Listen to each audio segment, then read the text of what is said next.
Something that is a super rarity nowadays are companies who stand behind their products with great customer service. Let me tell you what, this company right here, hanasmodz.com, awesome customer service. Whether you're shopping online for your vape gear, juice, hardware, whatever, or whether you're going to a brick and mortar, buying something over there, customer service to me is at least half the experience. At least 50%. So here's my experience with Hana Modz. I've been looking for a DNA 20 for the longest time. I didn't even think about the DNA 30, just got rid of my DNA 20, gave it away in a giveaway, and I had to get another one. Was looking around, never even heard of Hana Modz up until about a month ago. Found them online through Juice Junkies actually. I went to their site, saw that they had a number at the bottom. Thought, you know what? I'm gonna give it a shot. I'm gonna call them up. Ring, ring, ring, ring. Hello? I couldn't even believe it. Most companies nowadays, they leave a number at the bottom of their site in the contact form. You call them, you have to leave a message, and most of the time, that company will get back to you, but within 24 to 48 hours. Hell, I've had experiences to where I call in, leave a message, the company never even gets back to me. This company, they answered. Couple rings, phone picked up. Guess who was on the other line? Trent. Trent is the owner of Hana Modz. He's the owner and operator. Super cool cat. I had a conversation with him for at least 15-20 minutes. At first, I didn't even tell him who I was. And I actually got lucky because he wasn't selling a DNA 20 chip in his devices. He was selling a DNA 30 chip in his devices, and he actually happened to have the first batch of them ready to go. Fortunately, I got lucky and was able to buy one from him right off the bat. That wasn't the only time I talked to him over the phone. I talked to him over the phone 2 more times after that. And you know a company cares a ton about their customer relations when they ask you questions. So the customer service experience for me with Hana Modz, talking to Trent over the phone 3 times was an absolute pleasure. This guy was very energetic. You could hear his passion in his voice. And for me, I'm all about passion. I'm all about it. Love the passion. You know, you gotta have the passion. If you don't have the passion, that's not good. And he definitely had that passion. All right, so now you know I'm impressed with the customer service, but the question is, am I impressed with this product? First of all, for those of you guys who do not know what a DNA 20 or a DNA 30 is, it's a chip that goes into this product. This happens to be a DNA 30 chip device. Super rare right now. But the DNA 20 chip, the DNA 30 chip, the Kick 2, all those products are made by a company called Evolve. And Hana Modz actually purchases those chips, the DNA 20 chips, the DNA 30 chips, from Evolve, puts them in their own devices, and sells them. Like a lot of these other companies, for example, Phased Box Mods. I know that they're no longer in business at the moment, but when they were doing the same thing. They were buying these chips from Evolve, putting them in their devices, and selling them. And this device is a Hana Modz V3, and V3 meaning it's got the DNA 30 chip in there. It's the new DNA chip. And the DNA 30 meaning it goes up to 30 watts. It actually ranges between 7 and 30 watts. And I'll tell you what, this thing is a freaking beast. Before I go over all the specs, dive in, show you guys a close-up what this thing looks like, how this thing works, the internals, because I'm going to take off the back cover, show you guys what it looks like inside. I'm going to vape on her, tell you what I like, tell you what I don't like. Alrighty. So right now I've got her set to 22 watts. This actually does not come with the V3. This is actually a Zenith RDA with a Ninja Modz drip tip. Sick as tits. I've got a 1.1 ohm flat bastard build in here. This thing hits like a freaking champ. The DNA chips are all regulated devices, okay? Which means that it regulates the battery you have in there, okay? It's gonna make every hit be the same all the way through the duration of that battery life of the battery. So for example, I'm hitting this up, 22 watts. I've got a fully charged battery in here with a 1.1 ohm micro coil at 22 watts with a fully charged battery. I can go for about 3.5 hours before that battery dies. And for the 3.5 hours that I am vaping at 22 watts, every hit that I take is going to be straight voltage at 22 watts. It's super consistent. And that's what I love about these DNA chips, especially at higher wattages like 20 to 30 watts. 30 watts, forget about it. Like I said, this is at 22 watts. I'm going to take her up to 30 watts. Go ahead and skip all the bullshit and get to it. 30 watts. Every coil build that I put in this device, or any device for that matter, whether it's another RDA, a K-Fun, a Russian. It hits like a freaking champ and it's consistent. And the beauty of it is I can go all the way to 30 watts. 30 watts! And it's regulated. Just peachy. It is like a warm hit and it's the same hit every time. Every time. Big difference going from this to a mechanical mod. And that's why I emphasize in my mechanical mod reviews, mechanical mods are all gravy. I really love them. I appreciate the art, but they're unregulated. You put the battery in, you vape. I mean, you can make them regulated with something like a Kick 2, but that only goes to 15 watts. You're not going to get the full vaping experience. Shit, I got a friend that builds between 0.2 and 0.5 ohm coils, and he's vaping sometimes up to 60 watts. But how long is he vaping the 60 watts for? And then every hit you take, the quality of the vape goes down because it's unregulated. This is not the case. Like I mentioned, the 3.5 hours that I can vape at 22 to 25 watts with this device is fully regulated. It's straight voltage every time and it's consistent. Right now I've got it set to 30 watts with this 1.1 ohm coil and I can get a good 2 to 2.5 hours of quality vape. The same vape. I will go with the quality of this vape any day of the week than any mechanical mod out there, which I have to switch batteries out every freaking 30 to 45 minutes. I'm telling you, it's a whole new ball game when you're vaping on a regulated device at 30 watts. For those of you guys who are watching this who own a DNA 20, from 20 watts to 30 watts is a big difference. If I were to vape with the same build on the DNA 20 that I used to own at 20 watts, that's like 5 volts less than with this 30 watt device with the same build. Big difference in heat, big difference in flavor production. I'm gonna tell you what, I am super duper in love with you right now, you Hana Modz V3. I can lick you up and down. But before I do that, we better go ahead and cut to the pros and cons. Pro number 1, this thing is absolutely gorgeous. The finish on this, it's an anodized finish. This is like a cherry red, as you can see. Everything about it, from the logo on the front and the back and the serial number, it's all just really clean. No burrs, no scratches. You got 3 buttons on the side, and we're gonna go close up and I'll show you guys exactly what this looks like. But you got 3 buttons. You got your fire button up top, super clicky. You got your power up, power down at the bottom. You got your USB port on the front, and then you got your screen on the front, which you can see your battery life, the resistance build you have on there. It shows the voltage as well as the wattage. This device holds an 18650. Right now I've got a Sony VTC4 18650 2000 milliamp hour battery in here, and that is what Trent recommends.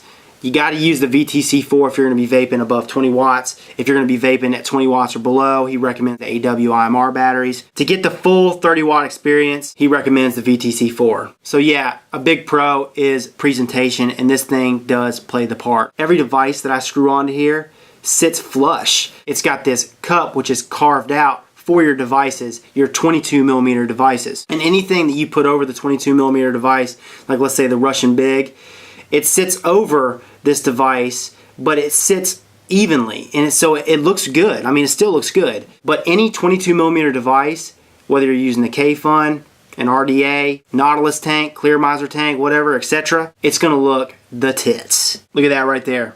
Sick as tits. You got 2 screws, one at the top, one at the bottom and the back. You unscrew those, pull the back off. You've got all your circuitry in here, which will show. You've got your battery, which you can pull out, or you can leave in there. Stick your USB cord, which it comes with, in this port, charge her up on your computer, etc., and you're good to go. To fully charge on my iMac that I own, it's taken me about a couple hours. That's with a battery that's completely dead. This box mod, the circuitry, you don't even see it. Everything in there is super duper neat. You don't see any wires. I mean, it's just professional looking. So I'm gonna take one more hit, and we're gonna dive down, show you guys the goods. Let's go. All right, so here is the V3, and as you can see, you got the screen right here. You got your fire button up top, nice clicky button. You got your power up, power down button down here. Right now the screen is locked. To unlock the screen, you got to click that fire button 5 times. It lights up, goes back to the original screen where it shows your wattage, your voltage, and the resistance and battery life. Here's your power down button right here. You can press it. You get 0.1 increments if you press it. If you hold it down, it starts to jump on down there. See if it round robins. I don't think it does. Nope. Nope, doesn't round robin. Want to go back up? Is your up button. You've got your logo on the back, Hana Modz V3. On the front, same thing, except it doesn't say the V3. It's got that and the serial number. There's your top, and this is the little well I was telling you about. 510 threads, buttery smooth. Everything is fit on this device. Everything I own is fit on this device, and is fit on it flush. And the reason why Trent made this well the way it is because even if it doesn't screw down all the way, it's still going to look flush on this device because of that little well. Now, this blemish right here, you see this spot, there's two spots up there? It's not even a blemish. That's actually from juice. I noticed that when juice gets on this device, I don't know if it's the way that this finish is on this device, the anodized, but it leaves a mark even when you wipe it off. So I have to go in with some soap and hot water, and that comes right off. Just note that with the way this device is finished, it will stain on you with your juices. But it's no big deal. I mean, you can get it off. As long as it's not permanent, to me, it's not a big deal. You've got your air hole at the base for battery leakage. And then on the front, as you can see, you've got your USB port. Now, on the back, I'm going to show you guys what it looks like inside.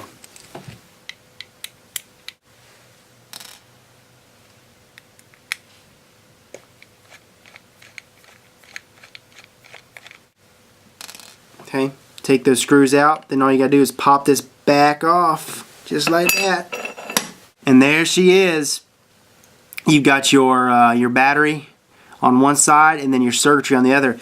And this is what I was telling you guys about. Look how clean this is. Super clean. It makes me feel like the $256 that I spent on this device was definitely well worth it. Pop the back on there.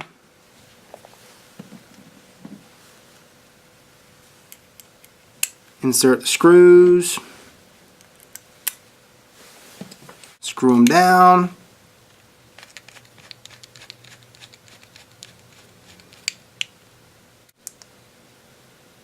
When you first tap that button, you're going to see the Evolve DNA. It pops up on the screen. Like I mentioned on the screen, you got a wattage display, you got a voltage display, you got a resistance display, and you got a battery life display. I just showed you guys locked mode. I showed you how to unlock it. I'm going to show you guys how to do it in stealth mode. Now, to put this device in stealth mode, and basically what stealth mode means is when you fire this device, the screen is not going to light up. So when you fire it, when you don't fire it, it stays dark. You're turning the screen off. Okay, you don't see what wattage you're vaping at, you don't see the voltage, you don't see the battery life, it's just black. All you're going to do is you're going to hold down the fire button and the power down button for 5 seconds. There we go. So it's going to switch from normal to stealth, and then you let it go. Also, to put this in stealth mode, you got to make sure that this screen is locked first. Otherwise, it's just going to fire and fire and fire. Now we're going to unlock it. 1, 2, 3, 4, 5. Nothing. It's firing, but it's not showing anything on the screen, and that's stealth mode. Now, to take it back to stealth mode, we're going to reverse it. We're going to do the same thing. 1, 2, 3, 4, 5. We locked it. Hold the fire button down and the power down button down at the same time. And then stealth mode pops up. Wait an additional 5 seconds. Boom. Let it go. Unlock the lock. Screen's back on. To lock the power, all you're going to do is hold the power up and the power down at the same time.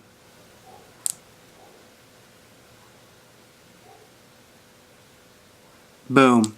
It's locked. Okay, so no going up, no going down. It's just going to tell you that that power is locked. To reverse that, you're going to do the same thing. Hold both these buttons, the power up and power down at the same time.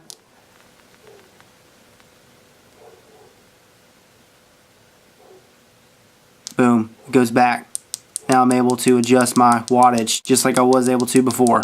If you get a message that says check atomizer, basically what it's saying is the DNA does not detect an atomizer. 1, the atomizer is shorted out. 2, or the atomizer resistance is incorrect for the power setting. So if you've got a rebuildable on here and you rebuilt a microcoil and for some reason you're shorting out because the wires are overlapping, the outside wires, you know, anything that would cause a short, it's basically going to say check atomizer. Hey, you need to go fix this. This isn't right. Or you may also get a check atomizer because, hey, you've built a coil that is either higher than 3.3 ohms or is lower than 0.3 ohms. It also may say shorted too. I've never seen the screen say shorted. Usually when I have a coil that is not up to par with this device, it's not going to fire because there's a problem with, you know, the coil itself shorting out, and I have to go in and fix it. It's never said shorted, and basically when it says shorted, the atomizer or wiring are short-circuited, which is not good. The main error message that I've seen in the past has been check atomizer. Another message is check battery, and when you see the screen say check battery, it's basically saying the battery is below 3.1 volts and needs to be either recharged or changed out. You also may get another message on here that says weak battery, and basically what that's telling you is that the battery sags excessively when firing. This typically means that the user is not using a high rate battery like a VTC4, which I've gotten here, or like an AWIMR if you're firing 20 watts or below. You can still use the VTC4 obviously for 20 watts or below. It's just not recommended to use something like a regular AWIMR if you're going to be firing above 20 watts. And basically what the weak battery is telling you is that the battery you have in there is not up to par. You need to put a better quality battery in there like the VTC4. You may also get another error message that says too hot. This DNA 30 chip has onboard temperature sensing. Okay, it will shut down and display this message if the internal board temperature becomes excessive, and that's a good thing to have. You don't want your board frying on you, and that's the beauty of having Evolve's chip in here. 94% of the time, it's not going to let you down, and that is a good rating to have. You may also get another message that says too low power setting. The DNA 30 puts out a minimum of 4 volts. Okay, with low power settings, 7 to 8 watts. And low resistance atomizers below 2 ohms, the DNA will sometimes be unable to provide a low enough power output to be power regulated. If this is the case, the ohms display will be flashing. The device will still operate, but it's just letting you know. Okay, for example, watch this. So I've got a 1.1 ohm build in here, right? It fires at 23 watts. Perfect. That resistance is not flashing. Now I'm going to take it down to let's say 15. 15 should be okay, but I just want to test it. Yep, perfect. Okay, let's take it to 10. Yep, there it goes. It's starting to flash.